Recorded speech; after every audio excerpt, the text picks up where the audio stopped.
দর্শক, আমন্ত্রণ জানাচ্ছি রাতের দীপ্ত সংবাদে। আপনাদের সঙ্গে এই মুহূর্তে আছে আমি রুবায়েত হাসান। আর শুরুতেই থাকছে প্রধান খবরের শিরোনাম। দেশে আবারও ফিরছে তত্ত্বাবধায়ক সরকার ব্যবস্থা, কার্যকর হবে চতুর্দশ সংসদ নির্বাচন থেকে। তত্ত্বাবধায়ক সরকার ব্যবস্থায় সুষ্ঠু নির্বাচনের পথ প্রশস্ত হবে, রায়ে সন্তুষ্ট রাজনীতিবিদেরা। আগামী 3 থেকে 4 কার্যদিবসের মধ্যেই গণভোট আইন করা হবে, জানালেন আইন উপদেষ্টা।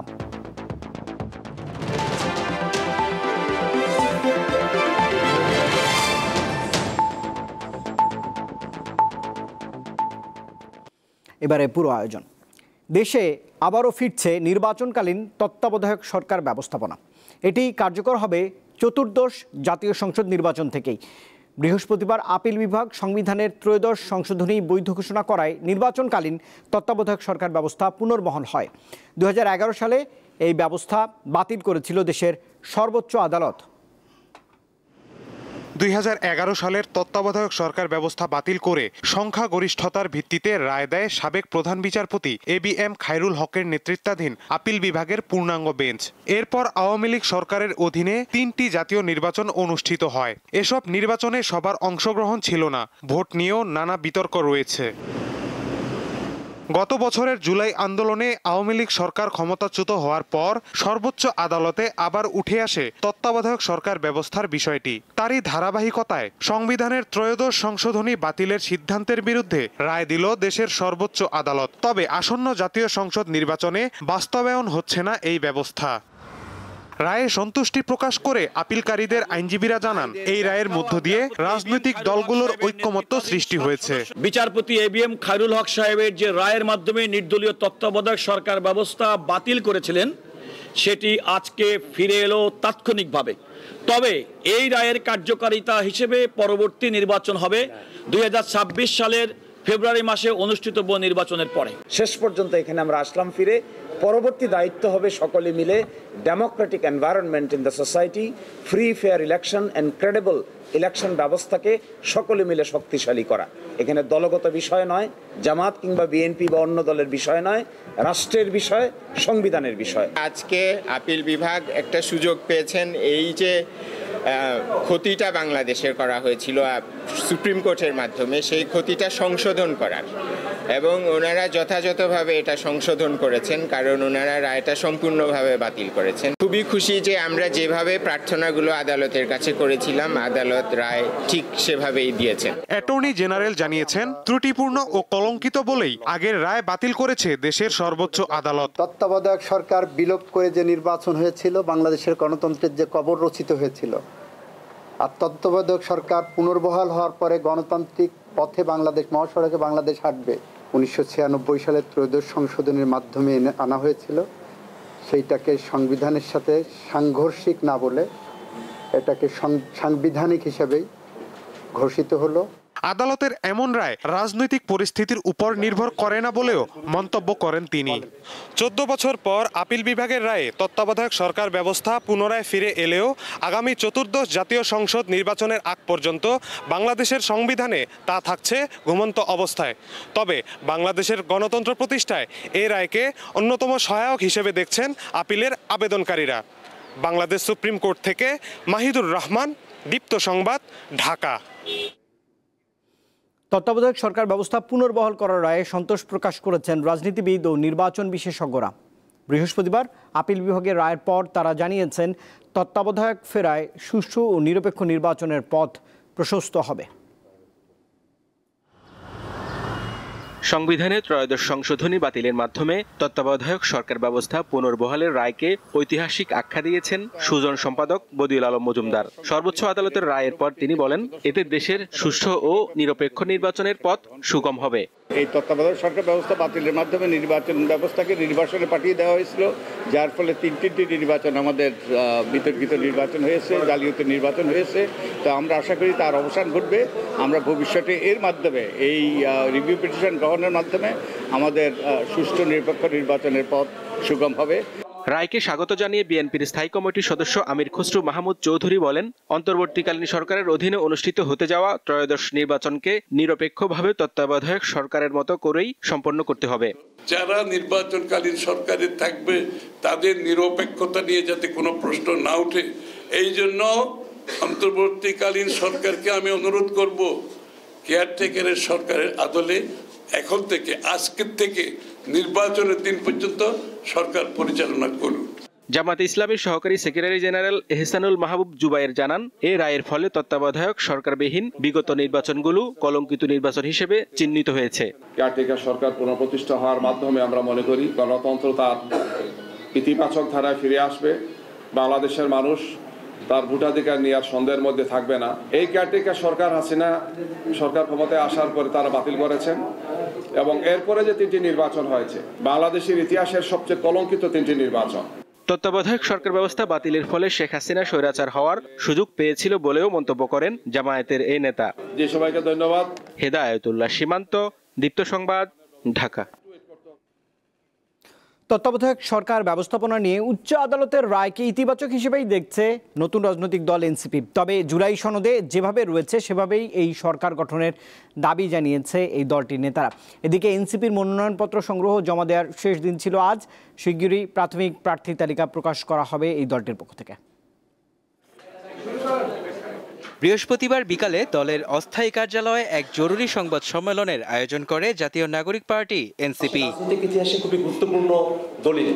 এই সময় তত্ত্বাবধায়ক সরকার ব্যবস্থার রায়কে স্বাগত জানান দলের সদস্য সচিব আক্তার হোসেন।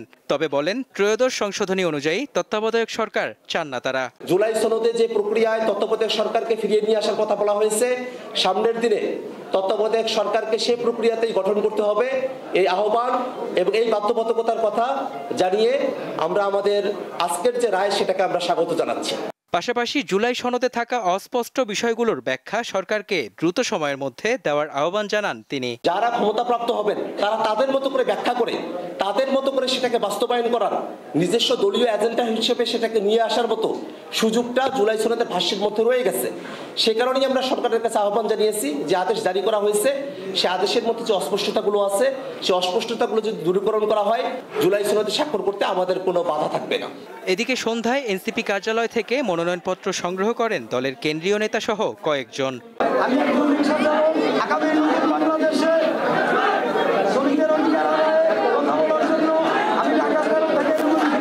আমি নারায়ণগঞ্জ 5 প্রপার থেকে নমিনেশন চাচ্ছি এনসিপি থেকে। যেটা সত্যি কথা, আমার সাথে কোনো কর্মী নাই, আমি কোনো কর্মী নিয়ে আসবি না, আমার সাথে সাধারণ জনগণ আছে। যাচাই বাছাই শেষে কয়েকদিনের মধ্যেই প্রার্থীদের তালিকা দেবে জাতীয় নাগরিক পার্টি। মেহেদী হাসান, দীপ্ত সংবাদ, ঢাকা। আগামী 3 থেকে 4 কার্যদিবসের মধ্যেই গণভোট আইন করা হবে বলে জানিয়েছেন আইন উপদেষ্টা আসিফ নজরুল। রাজধানীর ফরেন সার্ভিস একাডেমিতে এক ব্রিফিংয়ে একথা জানিয়েছেন এই উপদেষ্টা। বলেছেন, সুপ্রিম কোর্ট সচিবালয় অধ্যাদেশের খসড়া চূড়ান্ত অনুমোদন দিয়েছে উপদেষ্টা পরিষদ। বৃহস্পতিবার রাজধানীর তেজগাঁওয়ে প্রধান উপদেষ্টার কার্যালয়ে অন্তর্বর্তী সরকারের উপদেষ্টা পরিষদের বৈঠক হয়। এতে সুপ্রিম কোর্ট সচিবালয় অধ্যাদেশের খসড়া চূড়ান্ত অনুমোদন দিয়েছে উপদেষ্টা পরিষদ। বিকেলে রাজধানীর ফরেন সার্ভিস একাডেমিতে ব্রিফিংয়ে একথা জানান আইন উপদেষ্টা। বিচার বিভাগের পূর্ণ স্বাধীনতা প্রতিষ্ঠা করার জন্য সুপ্রিম কোর্টের একটা পৃথক সচিবালয় রাখবে। তো পৃথক সচিবালয়ের একটা আইনের নীতিগত অনুমোদন আমরা এর আগে একটা উপদেষ্টা পরিষদের মিটিংয়ে করেছিলাম।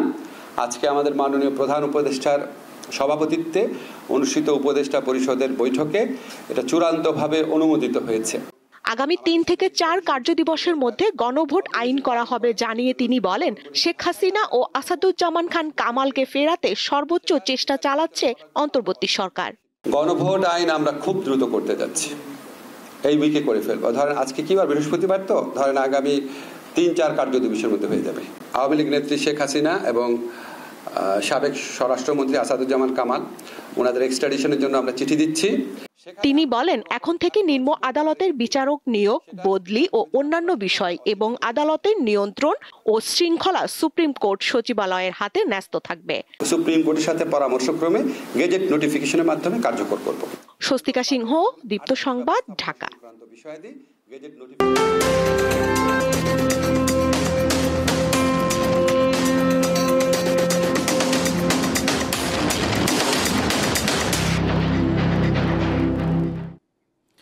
ত্রয়োদশ জাতীয় সংসদ নির্বাচন ঘিরে রাজনৈতিক উত্তাপ বাড়ছে ক্রমেই।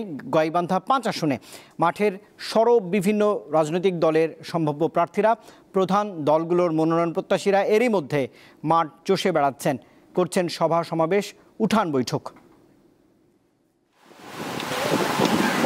ব্রহ্মপুত্র ও যমুনা নদীর পাড়ে ফুলছড়ি ও সাঘাটা উপজেলা নিয়ে গঠিত সংসদীয় আসন গাইবান্ধা 5। 17টি ইউনিয়ন নিয়ে গঠিত এই আসনটিতে দীর্ঘদিনের জোটসঙ্গী বিএনপি ও জামাত ভোটের মাঠে এবার প্রধান প্রতিদ্বন্দ্বী। এছাড়া এনসিপি, গণ অধিকার পরিষদ সহ অন্যান্য দলের নেতাকর্মীরাও জনসংযোগে ব্যস্ত সময় পার করছেন। একসময় আসনটি ছিল জাতীয় পার্টির দখলে। 2001 সালে 8ম জাতীয় সংসদ নির্বাচনে জাতীয় পার্টির রওশন এরশাদ 20,000-এরও বেশি ভোটের ব্যবধানে হারিয়েছিলেন আওয়ামী লীগের প্রার্থী ফজলে রাব্বি মিয়াকে। 2008 সালে আওয়ামী লীগ ক্ষমতা আসার পর থেকে জাতীয় পার্টি আর এই আসনটি ফিরে পায়নি। নবম, দশম ও একাদশ জাতীয় সংসদ নির্বাচনে নৌকা প্রতীক নিয়ে নির্বাচিত হন অ্যাডভোকেট ফজলে রাব্বি মিয়া। তবে তিনি মারা যাওয়ার পর আসনটি শূন্য ঘোষিত হলে উপনির্বাচনের মাধ্যমে সংসদ সদস্য হন সাবেক ছাত্রলীগ নেতা মাহমুদ হাসান রিপন। অবশ্য বর্তমানে আওয়ামী লীগের কার্যক্রম নিষিদ্ধ হয়ে যাওয়ায় ভোটের সমীকরণ ক্রমেই জটিল হচ্ছে।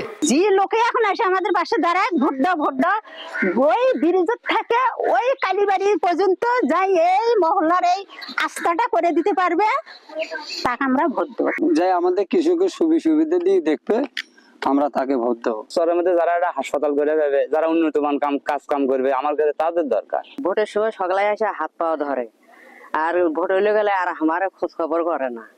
দাবি বাহাদুর বাদ বালাসী বন্ধু আমরা টানেল নির্মাণ চাই। এবার আসনটি দখলে নিতে প্রার্থী হিসেবে জেলার সহসভাপতি ফারুক আলম সরকারের নাম চূড়ান্ত করেছে বিএনপি। 300 বস্তা ফেলে 30,000 বস্তার হিসাব দিয়ে টাকা তুলে নিয়ে চলে যায়।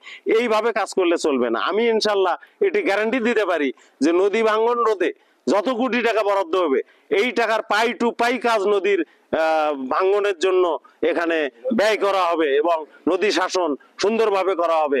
অন্যদিকে আসনটি থেকে প্রথমবারের মতো জয়ের আশা করছে জামায়াত ইসলামী। আমরা ভাসমান চিকিৎসা কেন্দ্র সৃষ্টি করবো ইনশাআল্লাহ, যাতে করে বর্ষা মৌসুমে চিকিৎসা পেতে পারে, শুষ্ক মৌসুমে তারা সেখানকার স্থানীয় লোকজন তারা সেখানে চিকিৎসা নিতে পারে। এই জন্য আর ঢাকা এবং একটা মেডিকেল কলেজ আমরা সাগাটা ফুলছেড়ি মিলে কমপক্ষে একটা মেডিকেল কলেজ আমরা স্থাপন করবো ইনশাআল্লাহ। সেই সঙ্গে বেকারত্ব দূর করার জন্য আমাদের গাইবান্ধার একমাত্র ভারী শিল্প এবং সুগার মিল আমরা মতিয়ার রহমান রিজার্ভে চালু করেছিলেন, আমরা ক্ষমতা গেলে আবার এসে চালু করবো ইনশাআল্লাহ। বেকারত্ব কিছু হলেও লাঘব হবে। বিস্তীর্ণ এই চরাঞ্চলের মানুষের জীবনযাত্রার সার্বিক মান উন্নয়নে কাজ করবেন নির্বাচিত সংসদ সদস্য, এমনটাই আশা স্থানীয় ভোটারদের। শিমুল বাশার, দীপ্ত বার্তাকক্ষ। রাষ্ট্রীয় সফরে বাংলাদেশে আসছেন ভুটানের প্রধানমন্ত্রী শেরিং টোবগে। অন্তর্বর্তী সরকারের প্রধান উপদেষ্টা ডক্টর মোহাম্মদ ইউনূসের আমন্ত্রণে আগামী 22 থেকে 24 নভেম্বর তিনি বাংলাদেশ সফর করবেন। এই সফরে 3টি সমঝোতা স্মারক স্বাক্ষর হবার সম্ভাবনা রয়েছে। আজ পররাষ্ট্র মন্ত্রণালয়ের এক সংবাদ সম্মেলনে এইসব তথ্য জানিয়েছেন পররাষ্ট্র সচিব আসাদ আলম সিয়াম।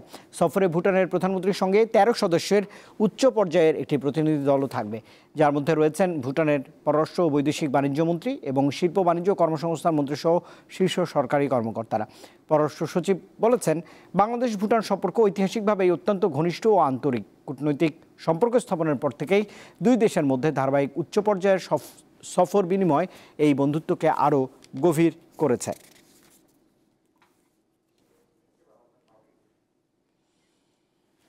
সরকার এবার কেজি প্রতি 39 টাকায় ধান এবং 50 টাকায় সিদ্ধ চাল কিনবে বলে জানিয়েছেন খাদ্য উপদেষ্টা আলী ইমাম মজুমদার।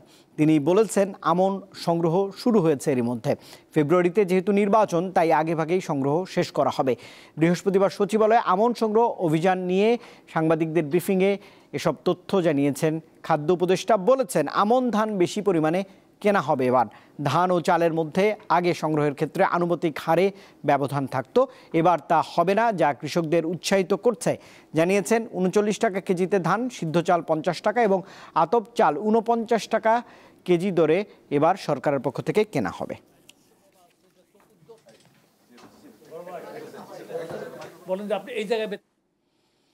পুলিশের উপর হামলা চলতে থাকলে জনগণকে নিজেদের ঘরবাড়ি নিজেদেরই পাহারা দিতে হবে বলে মন্তব্য করেছেন ঢাকা মহানগর পুলিশের কমিশনার শেখ মোহাম্মদ সাজ্জাদ আলী। সকালে পুলিশের গোয়েন্দা শাখার সাইবার সাপোর্ট সেন্টার উদ্বোধন শেষে এমন মন্তব্যই করেছেন তিনি। বলেছেন, যারা ককটেল মারে ও বাসে আগুন দেওয়ার চেষ্টা করে তাদের গুলি করার নির্দেশ তার নয়, পুলিশ আইনেই এমন কথা বলা রয়েছে। ডিবি পুলিশের সাইবার সাপোর্ট সেন্টারের মাধ্যমে পুলিশের প্রতি জনগণের আস্থা আরও বাড়বে উল্লেখ করে ডিএমপি কমিশনার বলেছেন, নিরাপদ বাংলাদেশ গড়তে এটি সহায়তা করবে। অনলাইনে কোনো ধরনের প্রতারণার শিকার হলেই ফেসবুক ও ওয়েবসাইটের মাধ্যমে প্রতিকারের আবেদন করতে পারবেন নগরবাসী।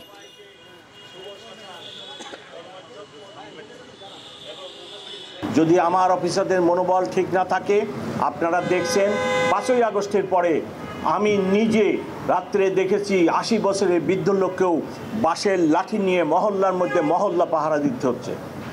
আমার অফিসারদের মনোবল যদি ভেঙে যায়, তাহলে আপনাদেরকে আবার এই নিজেদেরকে বাঁশের লাঠি নিয়ে বৃদ্ধ লোককেও রাস্তায় নেমে তার বাড়িঘর এর পাহারা দিতে হবে।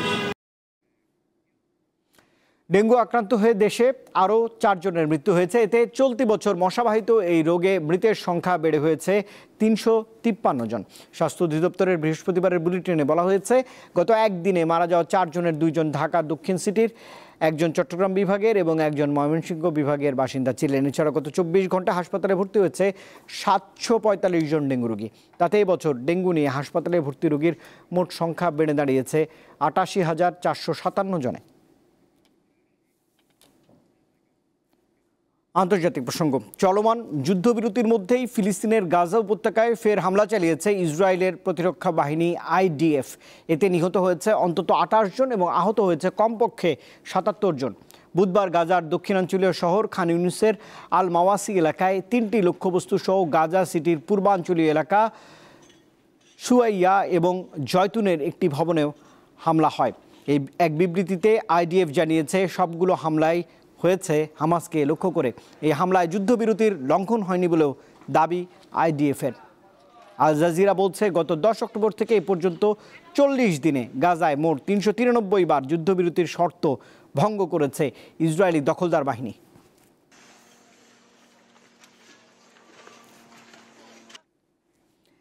আবারও খেলার খবর জানাচ্ছি। পার্থে শুক্রবার সকাল 8:20 শুরু হবে 5 ম্যাচের ঐতিহাসিক অ্যাশেজ সিরিজের প্রথম টেস্ট। ইংল্যান্ডের বিপক্ষে সিরিজের প্রথম টেস্টের একদিন আগেই চমক রেখে একাদশ ঘোষণা করেছে ক্রিকেট অস্ট্রেলিয়া। চোটের কারণে প্রথম টেস্টে নেই নিয়মিত অধিনায়ক প্যাট কামিংস। তার পরিবর্তে অজিদের নেতৃত্বে রয়েছেন স্টিভেন স্মিথ। অস্ট্রেলিয়ার জার্সিতে ফাস্ট বোলার ব্রেন্ডন ডগেট এবং ওপেনার জ্যাক ওয়াদারালদের অভিষেক হতে যাচ্ছে এই ম্যাচে। অজি ক্রিকেট ইতিহাসে তৃতীয় আদিবাসী ক্রিকেটার হিসেবে টেস্ট খেলতে যাচ্ছেন ডগেট। এর আগে আদিবাসী জনগোষ্ঠী থেকে জেসন গিলেস্পি এবং স্কট বোল্যান্ড অস্ট্রেলিয়ার হয়ে টেস্ট ম্যাচ খেলেছেন।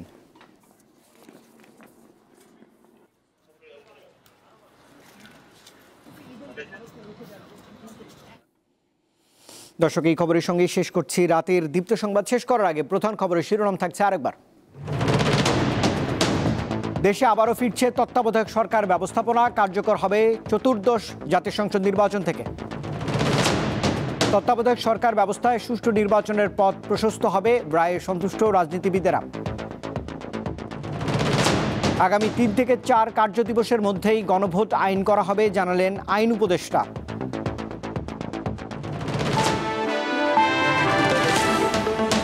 আর দর্শক, এই ছিল এখনকার মতো। এতক্ষণ সঙ্গে থাকবার জন্য ধন্যবাদ সবাইকে। আরও তথ্য বিনোদনের জন্য যুক্ত থাকতে পারেন দীপ্ত টেলিভিশনের ডিজিটাল প্ল্যাটফর্মগুলোতে। শুভরাত্রি।